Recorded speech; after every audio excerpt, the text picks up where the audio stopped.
በአሜሪካ ታይቶ አይታወቅም የተባለ ማጭበርበር ፍራውድ እየተፈጸመ እንደሆነ ሰምታችኋል። Potentially the largest fraud scandal in US history is taking place in Minnesota. በአሜሪካ የምትገኙ ኢትዮጵያ ኤርትራውያን ምናልባትም ከእናንተ ጋር የተገናኘ ዘረፋስ ተፈጽሞ ይሆን? We'd like to ask where the money's going. እስቲ እንመለከተዋለን። ሰላም ወደ ዩቲዩብ ቤተሰቦቼ እንዴት ናችሁ? እግዚአብሔር ይመስገን። የአሽሩካ ቻናል ነው። ሰሞኑን በአሜሪካ እየተወራ ስላለው የዘረፋ ማጭበርበር ጉድ ስለተባለበት ጉዳይ ነው ይዤላችሁ የመጣሁት። በተለይም በሚኒሶታ ከሶማሌ ኮሚኒቲ ጋር የተገናኘ ጉዳይ ነው። ያው የስደተኛ ጉዳይ ጋር ተያይዞ ብዙ አነጋጋሪ የሆኑ ጉዳዮች አሉ። ይሄ ደግሞ የሚጠቀስ ሆኗል። በተለይ አንድ ዩቲዩበር ያጋለጠው መረጃ የተባለ ነገር በጣም አሜሪካን ያናወጠ ፍራውድ ማጭበርበር እየተፈጸመ ነው የሚለውን ነገር ገሃድ የወጣ ጉዳይ እንደሆነ ያጋለጠበት ነው። ኢትዮጵያና ኤርትራውያንም ይሄ ጉዳይ የሚመለከታችሁ ነው ብዬ አስባለሁ። ምናልባትም በስማችሁ ያው እነ እኬሌ ድጋፍ እየወሰዱ ነው የሚል የልጃችሁም የእናንተም ስም ተሰጥቶ ሊሆን ይችላል። ግን እናንተ ድጋፍ እያገኛችሁ ላይሆን ይችላል። ይሄ ነው እንግዲህ ሰሞኑን ፍንትው እያለ እየወጣ ያለው ነገር ማለት። እንደዚህ አይነት ነገሮች ተፈጽመው ይሆናል የሚል ብዙ መነጋገሪያ የሆኑ ጉዳዮች አሉ። ከዌልፌር ጋር ተያይዞ ኢትዮጵያውያን፣ ኤርትራውያን፣ ሌሎችም ምን ያክል ድጋፍ ያገኛሉ ከአሜሪካ መንግስት ከሚለው ጋር ተያይዞም ዘረፋውም ደግሞ በዌልፌር ዙሪያ እንደዚሁ በህፃናት ፈንድ ዙሪያ እየተጠቀሰ ነው። እሱን ዘርዘር አድርጌ ማቀርብላችሁ ይሆናል። ሀሳባችሁን ኮሜንት ያደረጋችሁ፣ ጥያቄ መልእክታችሁን ኮሜንት ያደረጋችሁ እንደዚሁ ላይክ እንድታደረጉ፣ ለሚያስፈልጋቸው ይህ መረጃ ይጠቅማቸዋል ለምትሉት እንድትልኩ፣ ሼር እንድታደረጉ በትህትና ጠይቃለሁ። ሰብስክራይቧን ያላደረጋችሁ ደግሞ ሰብስክራይብ እንድታደረጉ በትህትና ጠይቃለሁ። አሽሩካ የምርጦች ምርጫ ይቀጥላል። አሜሪካ ታሪክ በከፍተኛ ሁኔታ ማጭበርበር ፍራውድ ተፈጽመዋል እየተባለ እየተነገረ ይገኛል። ይሄም ከፍተኛ ገንዘብ ነው ማጭበርበር ተፈጽሞበታል እየተባለ ያለው።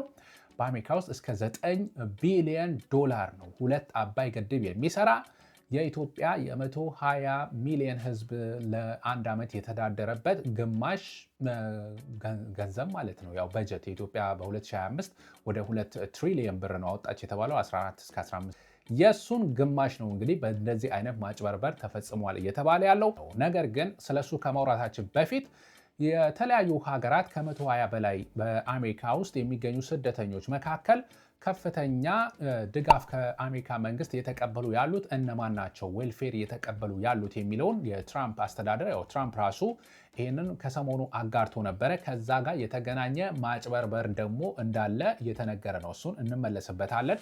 ያው ይሄ በአሜሪካ መንግስት ዝቅተኛ ገቢ ያላቸው ለሚባሉ ሰዎች ድጋፍ እንደሚደረግ ይታወቃል። ይሄም ዌልፌር የሚለው ነገር ነው እና የአሜሪካ ዜጋ የሆነ እንደዚሁ በአሜሪካ ቋሚ መኖሪያ ፍቃድ ያላቸው እንደዚሁ የስደተኛ ወረቀት ያላቸው ሰዎች በአሜሪካ ውስጥ ድጋፍ እያገኙ ነው። ከነዚህ መካከል ደግሞ ኢትዮጵያና ኤርትራውያን ምን ያክሎቹ ድጋፍ ያገኛሉ የሚለው ይፋ ሆኗል ማለት ነው። ኑሯቸውን በአሜሪካ ካደረጉ ኢትዮጵያን መካከል 48% የሆኑት ድጋፍ ያገኛሉ ነው፣ የዌልፌር ተጠቃሚ ናቸው ነው የተባለው። ይሄም ከ10ሩ ኢትዮጵያዊ 5ቱ ኢትዮጵያዊ በአሜሪካ ከሚገኙት ዌልፌር ይጠቀማል ማለት ነው። ኤርትራውያን መካከል ደግሞ 52.7%፣ ይሄም ያው ከ10ሩ ኤርትራዊ 5ቱ ይጠቀማል እንደማለት ነው። ኬንያውያን 28.5% ይጠቀማሉ። ከ10ሩ ኬንያዊ 3ቱ ኬንያዊ በአሜሪካ ከሚገኙት ዌልፌር ይጠቀማል ማለት ነው እና የሶማሌን ስንመለከት ግን 72% ሆኗል። ይሄም ከ10 ሶማሊያውያን መካከል 7ቱ ሶማሊያውያን ከአሜሪካ ያው የሚሰጠውን ድጋፍ ዌልፌር ይቀበላሉ ማለት ነው። ከፍተኛ የተባለው ደግሞ በየመን 75%፣ እንደዚሁ ማነች እቺ ቡታን የምትባል ኢሲያ ሀገር የምትገኝ 81%።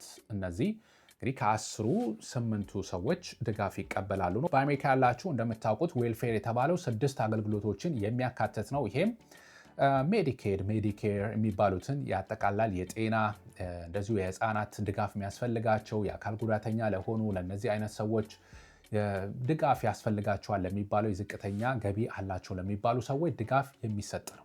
ይሄንን ያነሳሁት ለምንድን ነው? በዚህ ዙሪያ ከፍተኛ ፍራውድ እየተፈጸመ ነው። ምናልባትም ኢትዮጵያ ኤርትራውያን ልጆቻችሁ ስማቸው ተመዝግቧል፣ እናንተም ገንዘቡን እየወሰዳችሁ ነው እየተባለ ነው ይሆናል። እንግዲህ ከ10 አሜሪካ ውስጥ ካላችሁ አምስተው ቤተሰቦች ትጠቀማላችሁ ነው የሚባለው። ምናልባትም ግን እናንተ ያን ገንዘብ እየወሰዳችሁም ላይሆን ይችላል። ከእናንተ እየወሰዳችሁ ነው ከሚባለው በላይ አንደኛ የተለያየ ድርጅት በስማችሁ የከፈቱ ሰዎች እየተጠቀሙ ሊሆን ይችላል። ወይ ደግሞ ጭራሽ እናንተ ገንዘቡን ሳታገኙ ስማችሁ እየገባ እነሱ እየተጠቀሙ ሊሆን ይችላል። እንደዚህ አይነት ነገር ነው እንግዲህ ፍራውድ እየተባለ ያለው ማለት ነው። አይታወቅም ይሄ ነገር ሀፕን አድርጓል አላረገም፣ ማቀው ታሪክ የለም። ግን በተለይ ደግሞ ከሶማሌ ኮሚኒቲ ጋር ተያይዞ ሰሞኑን እየተወራ ያለው ፍራውድ ይሄ የዌልፌር ፍራውድንም በከፍተኛ ሁኔታ ተካሂዶበታል ነው እየተባለ ያለው ማለት ነው። እንመለከታለን። እራሽ ሩካ ሆዴን ቆረጠኝ ስለ ዘረፋው ንገረኝ የምትሉ ካላችሁ እስቲ ደግሞ ስለሱ እንመለስ። ሰሞኑን ይሄ ፍራውድ ጉዳይ መነጋገሪያ የሆነው ለምንድን ነው? አንድ ኒክ ሻርሌ የተባለ ዩቲዩበር በየቦታው ሚኒሶታ ውስጥ እየሄደ ሰፈር ውስጥ እንዴት ነው ህፃናት አሉ ይባላል፣ እዚህ አላየውም፣ የት አሉ ታዲያ ህፃናት የሚል ቪዲዮ ከለቀቀ በኋላ ነው። እንመልከተው። We'd like to ask where the money's going. What do you guys think about the fraud that's taking place here in Minnesota? I don't think anybody is enabling fraud to happen. Here in Minnesota, massive fraud is taking place within the government and the Somali population. Here, this building alone, Quality Learning Center, is a daycare, yet they spelled learning wrong and they said leering. This daycare alone in 2025 has received $1.9 million. እዚህ አይነት ቦታዎች ናቸው እንግዲህ አሉ የሚለው ያው ህፃናት የሉበትም፣ ቤቱም ዝግ ነው እና እንዴት ነው ይሄ ቦታ ላይ ከፍተኛ ገንዘብ እየተከፈለ ያለው ህፃናት ሳይኖሩ የሚል ጥያቄ ነው እንግዲህ የጠየቀው ማለት ነው። One here right now, it's midday on a weekday, and if you were to try to go inside, it's completely closed. Here's another daycare center inside the same building. እንደዚህ አይነት ቪዲዮዎችን ከለቀቀ በኋላ ያው ከፍተኛ ዘረፋ እየተፈጸመ ነው፣ ማጭበርበር እየተካሄደ ነው፣ ህፃናት ሳይኖሩ ህፃናት አሉ በሚል ብዙ ጉዳጉድ ነገር እየሰሩ ነው የሚል ነገር ነው እንግዲህ የተናገረው። እሱ መረጃ ተይዞ በተለይ በቃ ቫይራል ሆነ። ቫይስ ፕሬዚዳንቱ ኤላን ማስክ ጭምር ይሄንን ሶሻል ሚዲያ ላይ በማጋራት ሼር በማድረግ ያው እንደዚህ ነገር እየተፈጸመ ነው፣ ትኩረት ይደረግ የሚል ነገር ነው የተናገሩት። ያው ሶሻል ሚዲያው ነው ይሄንን ነገር በማጋለጥ ዙሪያ ሰራው እያለ ያለው ማለት ነው። ኒክ ሻርሌ ዴቪድ ከተባለ ሰውዬ ጋር እንግዲህ አብረው በመስራት ነው ይሄንን አጋለጡ እየተባለ ያለው ማለት ነው። Potentially the largest fraud scandal in US history is taking place in Minnesota as literally billions of dollars have been funneled through Somali-ran fraudulent businesses. እና እዚህ ድርጅት ውስጥ እነዚህ ህፃናት ይውላሉ የሚል ነገር ነው እንግዲህ እነሱ ፕሮፖዝ አድርገው ከመንግስት ያው ዝቅተኛ ገቢ ያላቸውን ቤተሰቦች ህፃናት እየደገፍን ነው፣ እያስተባበርን ወይ ደግሞ እየተንከባከብን ነው እና ገንዘብ ስጡን ብለው ያንን በማስገባት ስማቸውን ዝርዝራቸውን ምናልባትም አስገብተው ይሆናል። ከዛ ውስጥ ደግሞ ትንሽ ገንዘብ ወይ ምናልባት ለነዛ ሰዎችም ሰጥተው ይሆናል፣ ለቤተሰቦቻቸው አልሰጡም ይሆናልም፣ ገና አልተጣራም። በእንደዚህ አይነት ሁኔታ ከመንግስት ከፍተኛ ገንዘብ እየወሰዱ ማጭበርበር ፈጽመዋል። የአሜሪካ መንግስት ደግሞ የሚለው በእንደዚህ አይነት ሁኔታ እየተዘረፈ ወደ ሶማሌ ይላካል። እነዛ ሰዎችም ከፍተኛ ገንዘብ ራሳቸውን ቤት ሰርተውበታል፣ ምን ሰርተውበታል። አንዳንዶቹም ምናልባትም ለአሸባሪም ለአልሸባብ ምናምን ረድተውበታል፣ አቋቁመውበታል። ብዙ እንግዲህ ከሶማሌ ኮሚኒቲ ጋር ተያይዞ ያው የሚወራው ነገር ይሄ ነው። In Minneapolis that were featured in the video, we were invited into one of them and the owners say they feel targeted and maintained they did nothing wrong. They opened 2 p.m. So when Nick Shirley was here, it was before that. He came like around before the operation starts. ያው ይሄ ዩቲዩበር መረጃውን ቢያወጣም አንዳንዶቹ እኛ በማንከፍትበት ሰዓት ነው መጥቶ የተመለከተውና መረጃ ያሰራጨው፣ እኛ ደግሞ እየሰራን ነው፣ በተገቢው ስራችን እያከናወንን ነው፣ ህፃናትን እየተንከባከብን ነው፣ ስማችንን ሲያጠፋ ነው የሚል ነገር ነው እንግዲህ እነሱም ምላሽ እየሰጡ ያሉት። ኮሚኒቲን እንዳለ ስደተኛን እንዳለ የመሳደብ ነገሩ ይሄ በጣም ብዙ ሰዎችን እያስቆጣ ያለ ጉዳይ ነው እና ደግሞ ተገቢም አይደለም። ላይ ሶማሊያውያን ይሄንን አደረጉ የሚለው ነገር ብዙ ሶማሊያውያንን እያስቆጣ ያለ ነገር ነው። ዘረኝነትም ነው እየተባለ ያለ ጉዳይ ሆኗል ማለት ነው። ያው ስናየው ጉዳዩ ደስ አይልም። ኢትዮጵያውያን ኤርትራውያን ዘረፉ ወይ ኢትዮጵያውያን ዘረፉ ቢባል ደስ እንደማይለው ሁሉ ማለት ነው። የዘረፉ ሰዎችን ግን ተከታትሎ መጠየቅ ያለባቸው መጠየቅ ቢችሉ መልካም ነው። ይሄ ያው ሌላ አከራካሪ የሆነ ጉዳይ ሆኗል ማለት ነው። እስቲ በዝርዝር አንዳንድ መረጃዎችን ቦታው ላይ ዩቲዩበሮች በተለይ ሄዶ ካሳያቸው አስደንጋጭ ነገሮች መረጃዎቹ ሲሰሙ በጣም እንትን ነው። ቻይልድ ኬር አሲስታንስ ፕሮግራም ከሚባል ነው እንግዲህ በአሜሪካ በተቋቋመ በዛ ሲስተም ውስጥ የሚሰጠውን ገንዘብ ነው የጠቀሙት ነው የሚባለው። ማኮ ኤንድ ሚኒ ቻይልድ ኬር የተባለ 120 ህፃናትን ወስዳለሁ ብሏል ለምሳሌ። ከዛም 3 ሚሊዮን የአሜሪካን ዶላር በየአመቱ ተሰጥቶታል፣ በአመት ተሰጥቶታል ነው የሚባለው። ነገር ግን ይሄ ልጅ ዩቲዩበሩ ቦታው ላይ ሄዶ ሲመለከት አይ ህፃናት የሉም፣ ምንድን ነው ታዲያ ይሄ ሁላ ገንዘብ እየተሰጣቸው ያለው የሚል ጥያቄ አንስቷል። ስዊት ኤንጀል ዴይ ኬር የተባለውም እንደዚሁ 74 ህፃናትን እናውላለን እኛ ጋር ዴይ ኬር እንንከባከባለን የሚል ነው። 1.26 ሚሊዮን ዶላር በ2025 ወስደዋል ነው የተባለው።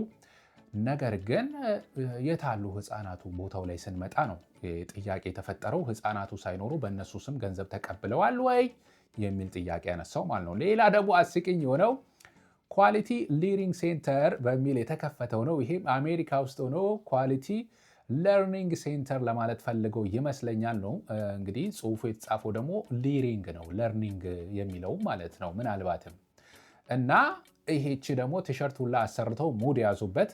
ኳሊቲ ሊሪንግ ሴንተር የተባለው 99 ህፃናትን ወስደን የተንከባከብን ነው የሚል ነገር ነው እንግዲህ እነሱ የተመዘገቡት ነው የተባለው። በዚህም ደግሞ ለእነዚህ ህፃናት በሚል 1.9 ሚሊዮን ዶላር እንደወሰዱ ነው። እንደዚህ እየተባለ ተመሳሳይ በርካታ ድርጅቶች ተጠቅሰዋል ነው የተባለው። እዚህ ላይ ቪዲዮም ላይ እንደማሳያችሁ ያው ቦታው ላይ ሄደው ዩቲዩበሩ ሲመለከት ይሄ ዴቪድ የተባለ ሰው ጋር በተለይ ዴቪድ የተባለው ሰው ለ4 ዓመት እንደዚህ አይነት ነገሮች በፍራውድ ዙሪያ መረጃዎችን ማስረጃዎችን አሁን የምነግራችሁን ከመንግስት ጋር ያው ተመሳጥረው መረጃዎችንም ከዛ ውስጥ ነው ያወጡት። ትክክለኛ መረጃዎችን ነው ያዝ ነው የሚል ክርክርም ይዘዋል። መረጃዎቹ ከየት መጡ የሚለውም ነገር እና ለአመታት እንዴት የታክስ ፔየሮች ገንዘብ በከንቱ ይባክናል? መንግስት እየሰጠ ያው ያለው ራሳችን ከታክስ የከፈልነው ገንዘብ ነው፣ ወይ ደግሞ የአሜሪካውያን ገንዘብ መባከን የለበትም በሚል ከፍተኛ ክትትል አድርጌያለሁ በሚል ነው ይህንን አይነት መረጃዎች ያው ያጋለጡት ነው የሚባለው። ይህን ነገር በጣም በቃ እንደዚህ መረጃ ወጣ የሚል ዘረፋ እየተጣጣፈ ነው የሚል ከዛ ደግሞ ፖለቲካቸው ጋር በማገናኘት ያው ዘረፋው ተጧጡፏል በስደተኛ ዙሪያ የሚለውን ነገር ለማንሳት ነው። እና ያው ትራምፕ ሄዶ ደግሞ ሶማሊያን የሶማሌ ተወላጆች ላይ የሚናገረውን ነገር እየሰማችሁ ነው። ዘረፋ እያካሄዱ ነው፣ ምን እያካሄዱ ነው፣ ሀገራችን አይጠቅሙም፣ እየተሳደበ ነው፣ ይውጡልን፣ ይሄዱልን፣ አንፈልጋቸው፣ አይምጡብን፣ ብዙ የሚናገራቸው ነገሮች ከዚህ ጋር የተያዙ ነገሮች ሆነዋል ማለት ነው። እና አስደንጋጭ የሆነ ዘረፋ እየተባለ የሚገኘው አሁን ላይ መነጋገሪያ ከሆኑ ጉዳዮች ይሄ ነው። ይሄ ቻይልድ ኬር ቤዝድ የሆነ ፍራውድ በስፋት እየተነገረ ያለ ነው። ሌላም ደግሞ ዌልፌር ፍራውድም እንዳለ ይነገራል። ያው ድጋፍ የሚያስፈልጋቸው ሰዎች እንሰጣቸዋለን በሚል እንደዚህ አይነት ያው ብሩን ስፖንጅ ሆነው እየዋጡት ለራሳቸው እየበሉት ምናልባትም ለሚያስፈልጋቸው ቀጥታ ድጋፉ ለሚያስፈልጋቸው ትንሽ ገንዘብ እየሰጡ ወይ ደግሞ ድጋፍ ማያስፈልጋቸውንም ሰው ይሆናል የመዘገቡ አይታወቅም። እንግዲህ ይሄ ሁላ መጣራት አለበት እየተባለ ብዙ ነገር የሚባለው ነው።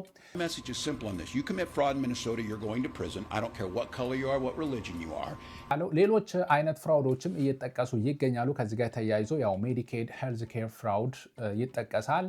አገልግሎት ላልተሰጠባቸው የጤና አገልግሎቶች በሚል ያው እዛ ዙሪያም ፍራውዶች እንዳሉ ማጭበርበር እንዳለ እንደዚሁ ታክስ ሪፈንድ ፍራውድ ታክስ ተመላሽ ታክስ የሚባል ነገር አለ። ተመላሽ ታክስ ሳይሰጥ ወይ ደግሞ ተሰጥቷል በሚል ለትክክለኛው ሰው ሳይሰጥ ግን ተሰጥተናል በሚል የታክስ ማጭበርበር ጋር በተያያዘ የሚካሄድ ፍራውድ እንዳለ ይጠቀሳል። የትንፍጪው ዱቄቱን አምጪው አይነት ነገር ይሁን አይታወቅም። እንግዲህ በተለያየ መንገድ እንደዚህ ማጭበርበር በመፈጸም በተለይ ስደተኛው ዙሪያ ላይ የተነሳ ያለው ነገር ይሄ ነው።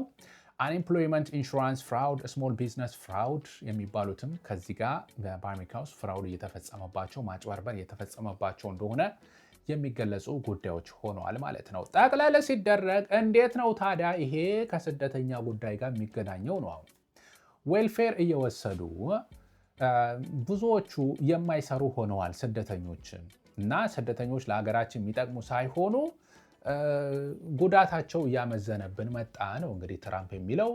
ከዛ ደግሞ እነዚህ ኢሌጋል ኢሚግራንቶች በተለይ ህገወጥ ስደተኞች በሚል ይገልጻቸዋል። እየተወራ ካለው ከባህሩ በጭልፋ እንግዲህ ይህንን ይመስላል። እንደዚህ አይነት ነገሮች እየተከናወኑ ነው የሚል ነገር ነው የተነሳ ያለው። ወደ ዩቱብ ቤተሰቦች ለዛሬ ያቀረብኩላችሁ ይህን ይመስል ነበረ። በቀጣይ አስናኝ አስተማሪ ፕሮግራሞች የምንገናኝ ይሆናል። የቀጣይ ሰው ይበለን። ስለተከታተላችሁን ሁላችሁንም ከልብ አመሰግናለሁ። ላይክ እያረጋችሁ ሀሳባችሁን ኮሜንት እያረጋችሁ እንድትወጡ በትህትና ጠይቃለሁ። አሽሩካ የምርጦች ምርጫ ይህን ይመስል ነበረ። አመሰግናለሁ።